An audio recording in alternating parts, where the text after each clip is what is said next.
Dans cet épisode, nous installons un système de ventilation de type D dans l'appartement. Après l'installation de l'unité et des valves, un technicien vient régler et démarrer le système.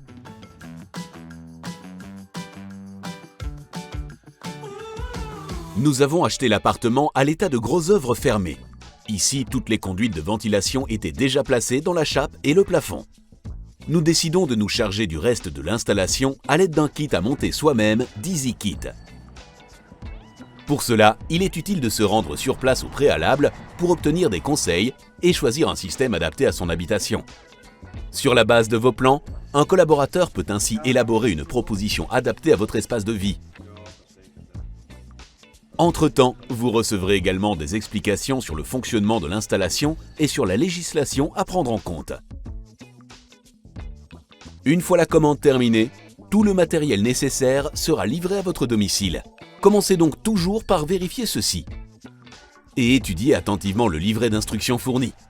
Vous saurez ainsi exactement comment procéder à l'installation. La première étape consiste à suspendre l'unité. Pour ce faire, vous devez utiliser un support que vous trouverez dans le fond de l'emballage.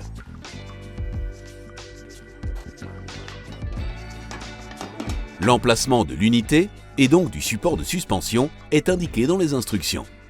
Par exemple, il est important qu'il y ait au moins 30 cm d'espace libre en dessous et au-dessus de l'appareil pour permettre un placement aisé de l'évacuation de la condensation et des conduites. Tenez également compte de l'emplacement du support au dos de l'appareil. Mesurez la distance qui le sépare du bord, vous pourrez ainsi en tenir compte lors du traçage de la position correcte sur votre mur. Ici, le débarras technique est assez petit. Nous voulons donc suspendre l'unité le plus haut possible pour maximiser l'espace. Nous mesurons la distance minimale de 30 cm à partir du plafond et ajoutons la distance mesurée entre le support et le haut de l'appareil. Puis, vous déterminez également la position latérale.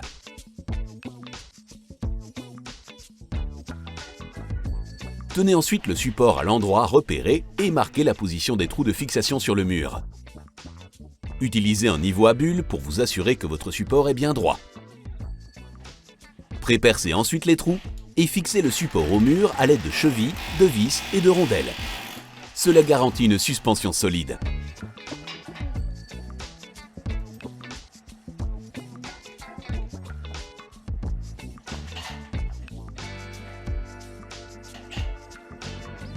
Vérifiez à nouveau la rectitude, puis accrochez l'unité au mur.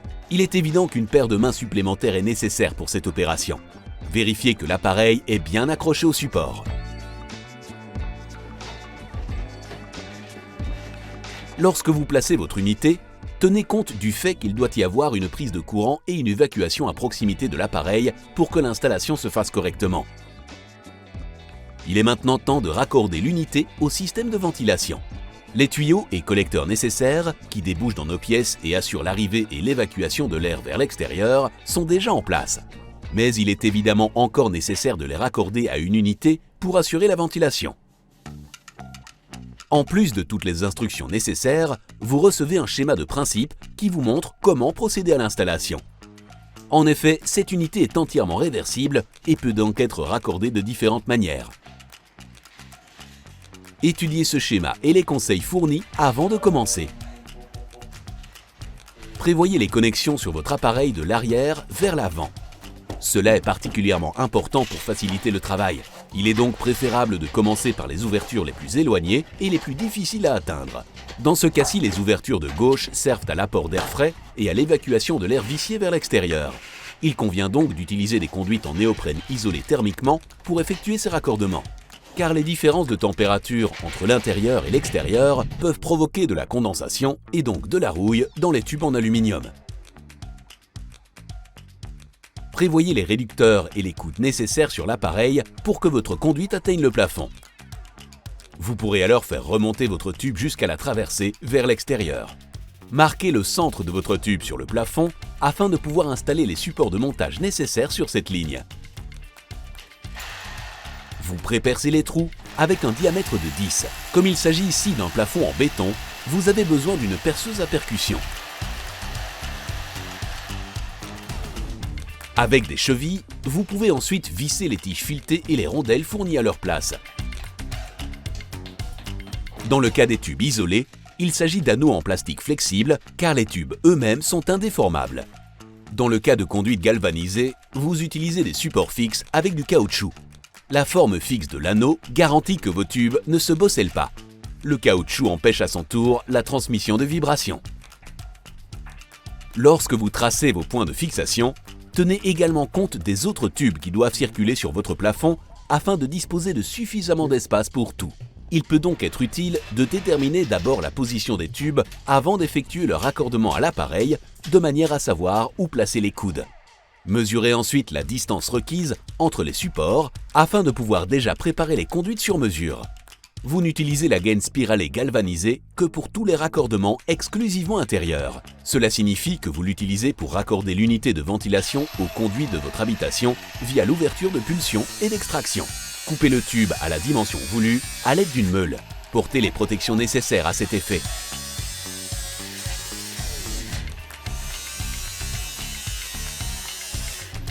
Éliminez également toutes les bavures de l'arête de coupe à l'aide de votre meuleuse d'angle.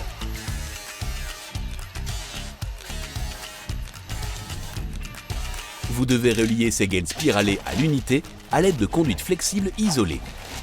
Celles-ci agissent comme des silencieux et veillent à ce que les vibrations de l'appareil ne soient pas transmises à votre réseau de canalisation.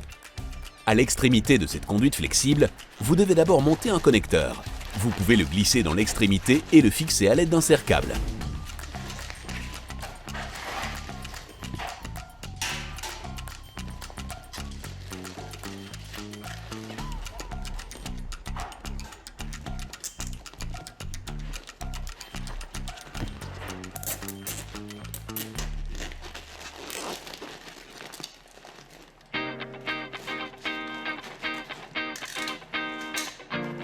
Pour que la connexion soit parfaitement étanche à l'air, il faut encore coller du ruban aluminium sur le joint.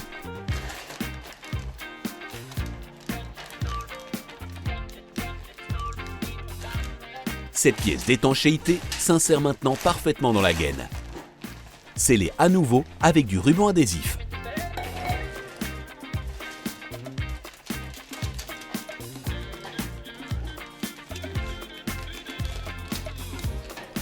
Fixez maintenant cette conduite préparée en place à l'aide des anneaux de fixation montés sur le plafond.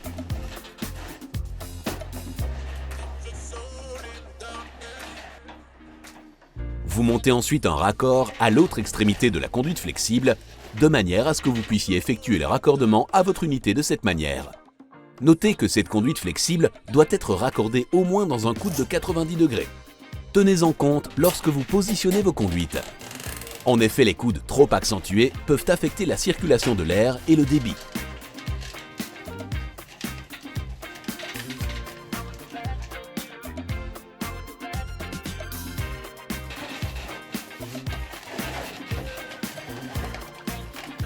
Avec les conduites isolées en néoprène, cette fois, vous réaliserez tous les raccordements vers l'extérieur, c'est-à-dire vers les conduites d'aspiration et de refoulement. La découpe sur mesure de ces conduites s'effectue simplement à l'aide d'un cutter. Utilisez du ruban adhésif pour couper droit afin de pouvoir réaliser soigneusement une connexion étanche avec les raccords fournis.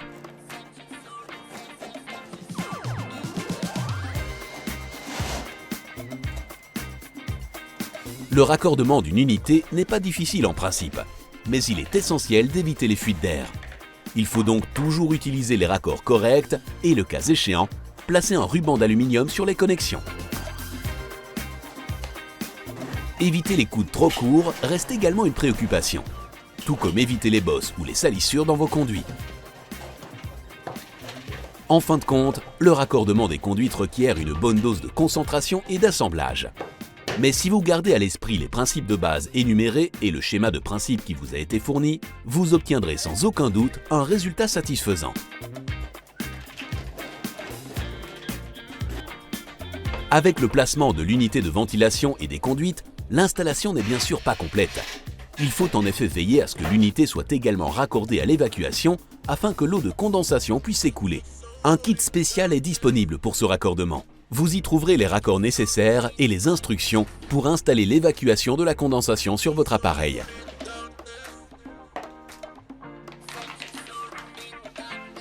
Encore un doute? Dans ce cas, vous pouvez toujours vous rendre en ligne pour obtenir plus d'informations et de vidéos. Assemblez les raccords et le siphon plat comme indiqué. En fonction de la disposition de vos conduites sur l'unité, ceci doit maintenant être monté à l'avant gauche ou à l'arrière droit sur la face inférieure. En fait, l'évacuation doit se trouver du côté où les tubes isolés sont raccordés. Le raccordement entre le siphon et la conduite d'évacuation doit encore être réalisé par vos soins. Ce faisant, assurez un raccordement étanche avec les bons raccords et une préparation soignée de vos conduites. Et fixez le tout au mur.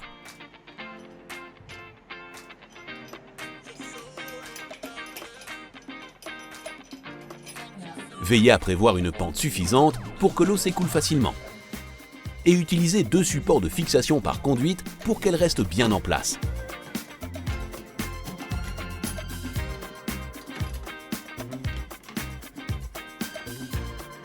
L'installation de votre unité est ainsi achevée. Ne la branchez pas encore dans la prise, ce sera pour plus tard.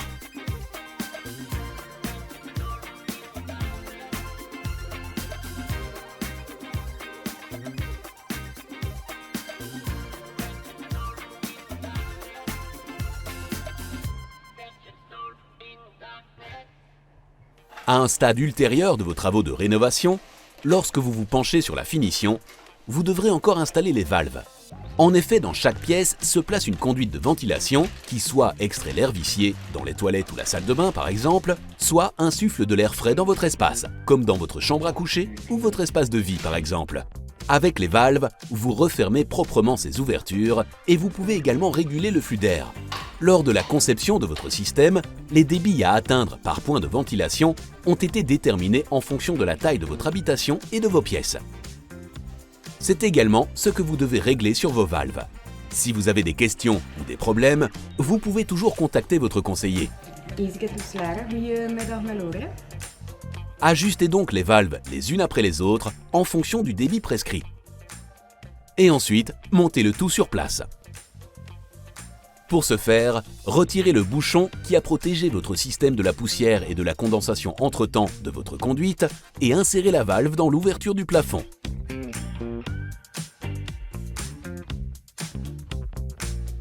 Si vous constatez que la connexion n'est pas optimale, vous pouvez commander un anneau de montage supplémentaire pour y remédier.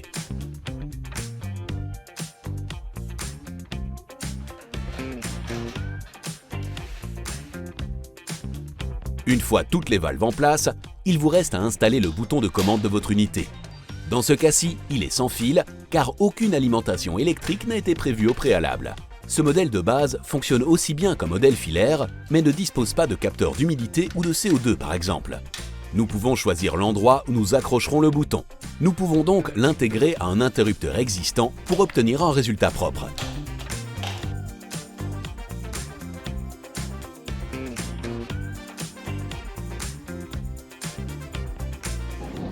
À ce stade, votre installation est complètement terminée et vous pouvez demander à un technicien de venir inspecter, régler et démarrer le système de ventilation. Il commencera par vérifier votre installation. Vos valves sont-elles en place? L'unité et les conduites sont-elles bien positionnées? L'évacuation est-elle correctement raccordée? Puis, il démarre l'unité. Il veille à ce que les réglages soient corrects et relie le bouton de commande à l'unité.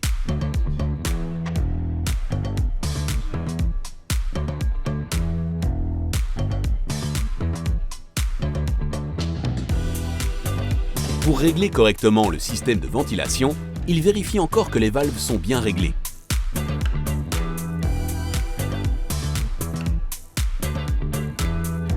Il doit ensuite prendre les mesures de débit nécessaires. Ces mesures doivent être effectuées valve par valve, de manière à ce qu'il puisse procéder aux ajustements nécessaires et que le système soit équilibré.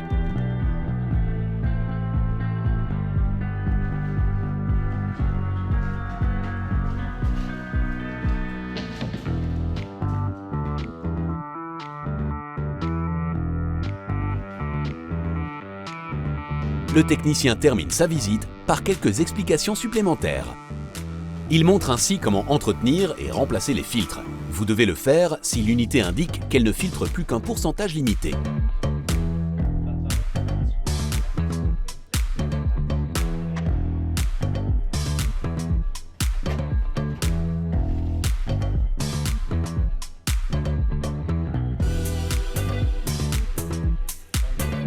Il existe également la possibilité de rendre votre unité contrôlable par Wi-Fi en faisant installer un circuit imprimé supplémentaire. De cette manière, vous pourriez contrôler votre système de ventilation via une application ou le connecter à votre domotique. Enfin, après quelques explications sur sa manipulation, vous disposez d'un système économe en énergie qui fonctionne bien et qui garantit un climat intérieur sain dans votre maison.